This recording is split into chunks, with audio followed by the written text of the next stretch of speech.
Olá, gente! Muito prazer, eu sou o Adiel Nunes, estou aqui com a doutora Lisiane Anzanello, porque começa a partir de agora mais um podcast Oncologia na PAN. A gente vai falar sobre vários assuntos, sobre o câncer, mas principalmente sobre o dia 8, que é um dia importante, né, doutora? A gente comemorou agora, dia 8 de abril, o Dia Mundial de Combate ao Câncer. Então, é aquele dia de conscientização que a gente faz as pessoas lembrarem da importância de a gente pensar na doença oncológica e conscientizar como que a gente pode prevenir-se para que a gente passe incólume, que a gente passe sem essa doença. E como a gente sabe, a gente já comentou, né, Adiel, aqui nos outros podcasts que a gente já gravou, e por isso eu acho que é tão importante a gente falar mesmo, pedra mole, né, tanto bate até que fura, pedra dura bate até que fura, aqueles ditados todos. Acho que quanto a gente mais falar, mais discutir, mais conversar, mais ser contundente nessa situação, porque já é um problema de saúde pública. O câncer já é a segunda causa de óbito, né? Não só em Blumenau, mas no Brasil. E estima-se para os próximos anos um aumento bastante grande dessa doença, né? Eles falam até em triplicar o número de pacientes portadores de câncer, de diagnosticados com câncer. Então, a gente sabe que 80%, talvez até um pouquinho mais, Adiel, das pessoas que têm essa doença são decorrentes de hábitos da pessoa do meio externo.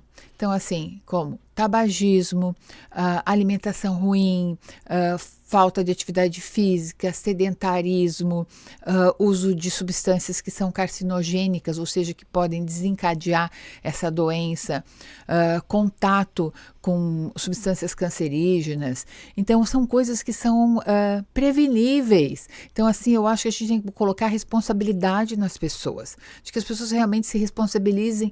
Mas como é que eu tive isso? Aí tu vai conversar com a pessoa, tu diz, comida gordurosa, não fazia atividade física, super sedentário, uma vida estressada. Aí, qual é o resultado? Né? Então, assim, eu acho que as pessoas têm que se responsabilizarem pelas atitudes que elas tomam, porque a consequência, digamos assim, é conhecida. Então, a pessoa não pode dizer mais, eu não sabia. Eu não tinha noção nenhuma de que eu estava agindo da forma que poderia desenvolver uma doença dessas. Então, eu acho que é importante a gente realmente estar aqui, trabalhar aqui com vocês na PAN, para que a gente consiga realmente passar não é uma esperança, porque na realidade esperança sempre teve, é uma responsabilização de conduta mesmo, de atitude. Doutora, a senhora, quantos anos já dentro da área? 34. 34 anos. A senhora deve ter visto muitas histórias de pessoas, mas para resumir, o diagnóstico precoce é muito importante, né? E que histórias a senhora pode destacar, assim, ao longo de toda essa vivência com a oncologia?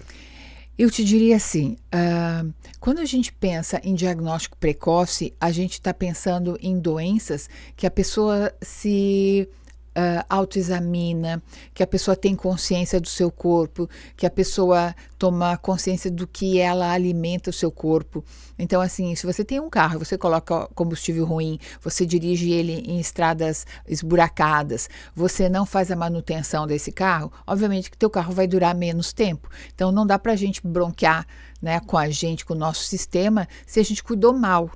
Então, quando a gente vê pessoas que vão no consultório, eu fico muito feliz, fazer prevenção, e lembrando assim, Lisiane, eu tenho familiares que tiveram câncer, eu estou preocupada, eu já mudei minha dieta, eu faço atividade física, eu cuido, mas mesmo assim eu gostaria que você me orientasse, que mais que eu posso fazer para realmente eu evitar essa doença no futuro. Então, isso que é fantástico, é isso que é prevenção.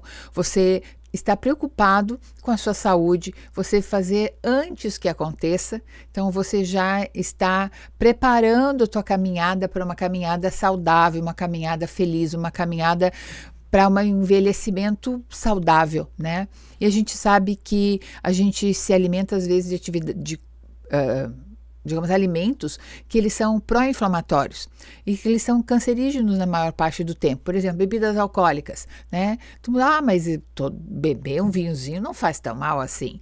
Não, beber um vinhozinho não faz tão mal assim, mas você tomar vinho todo dia, né, mais do que um copo, realmente não é uma coisa adequada, porque vai baixar a tua imunidade. Baixando a tua imunidade, você vai deixar teu corpo suscetível a desenvolver doenças.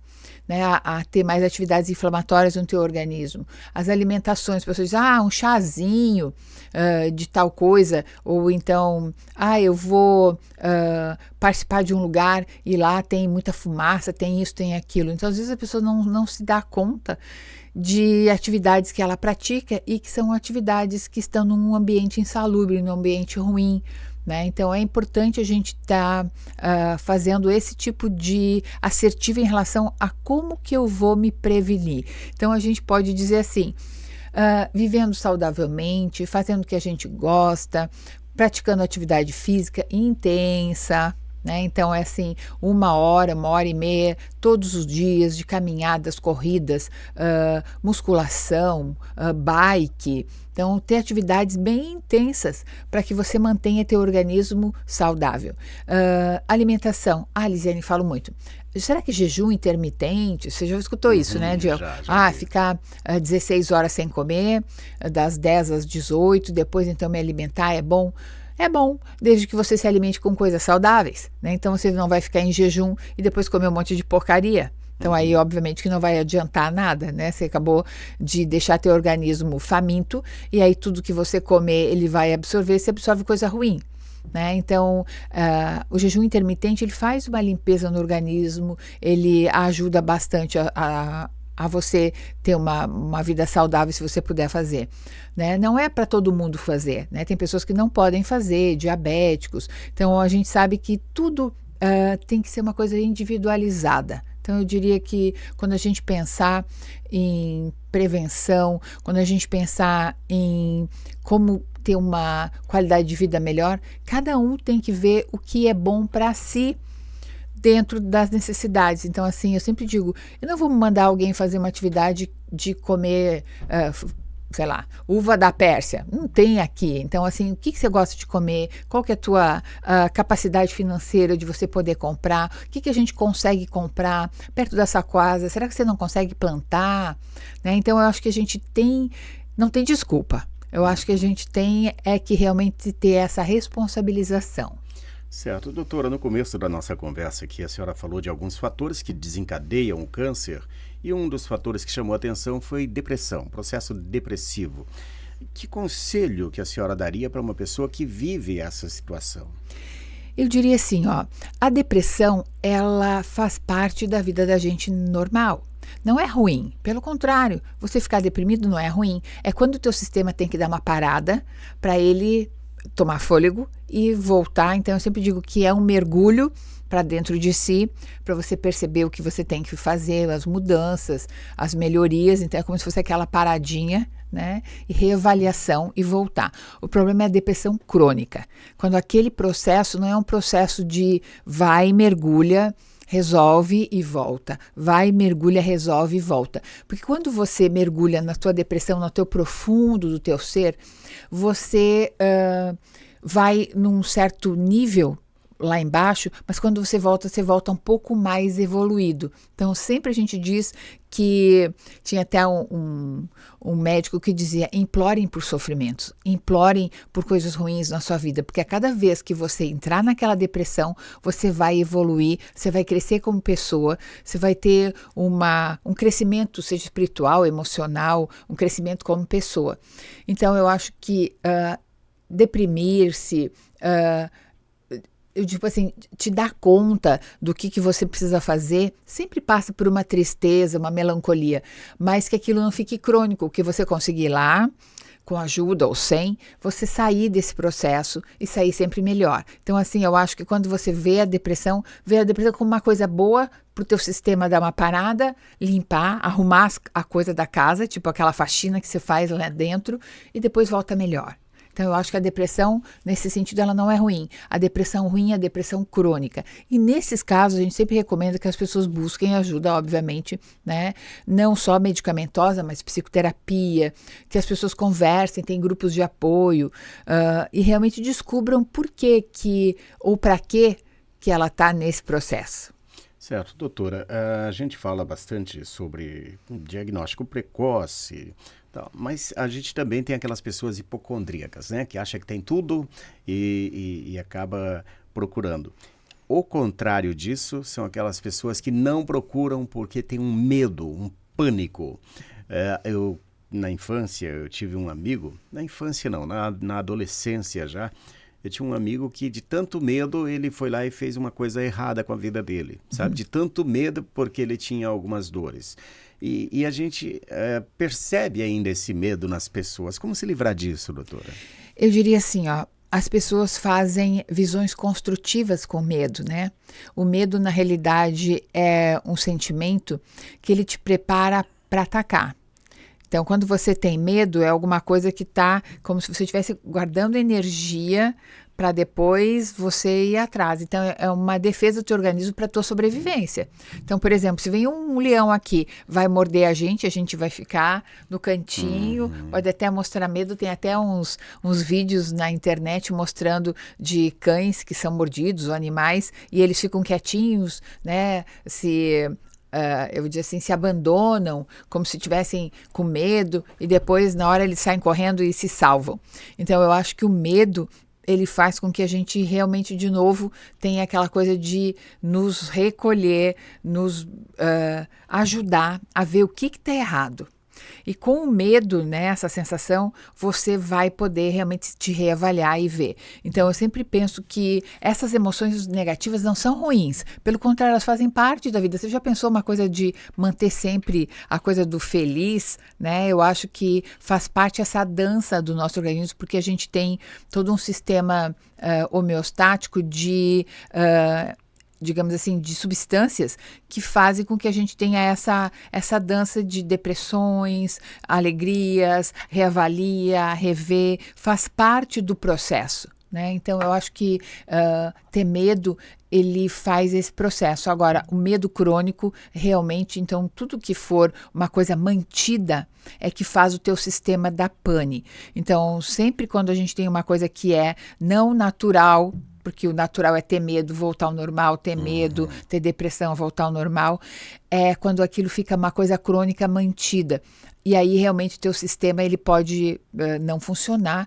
E quando não funciona, aí a gente sabe que aí pode dar. Então, realmente, os focos, desenvolvimento de mutações genéticas, alterações, inflamações, tumores, infartos, hipertensão, diabetes, e aí várias doenças crônicas relacionadas com esses quadros crônicos emocionais.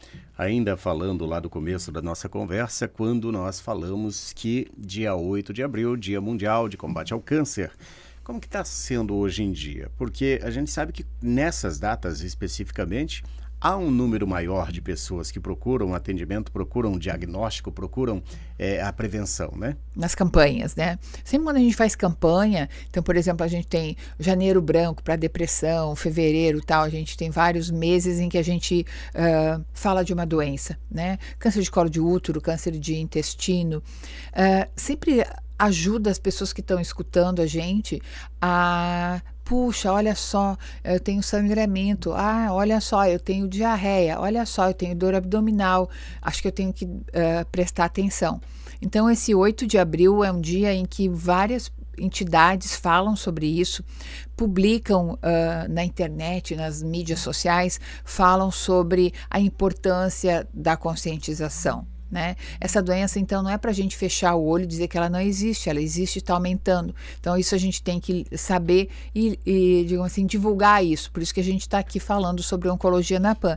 A gente sabe que é uma doença que pode matar, não é uma sentença de morte, mas se você não tratar adequadamente, se você procurar muito tarde, obviamente, às vezes a gente está perdendo muito tempo. Então, se você tem conscientização, né, tem consciência de que você tem sintomas e que esses sintomas podem estar relacionados a essa doença, é importante que você procure seu médico, procure o seu clínico, né, vá nos postos de saúde, nas instituições médicas mais próximas da sua casa e vá fazer seus exames de rotina. Doutora, me preparando aqui para a gente encerrar, mas uma coisa me ocorreu. Doutora, o tanto de horas que uma pessoa dorme numa noite, descanso, ele influencia também na doença ou não? Eu te diria que isso é muito pessoal, então assim, eu durmo 4, 5 horas por noite, para mim é suficiente. Então eu acho que cada pessoa tem que descobrir a quantidade de horas sono para cada um. Dizem, né, os estudos, que quando a gente é muito pequeno, a gente dorme quase o período inteiro logo que a gente nasce. Depois a gente vai envelhecendo, a gente vai precisando cada vez menos horas de sono, porque o nosso organismo ele tem menos regenerações.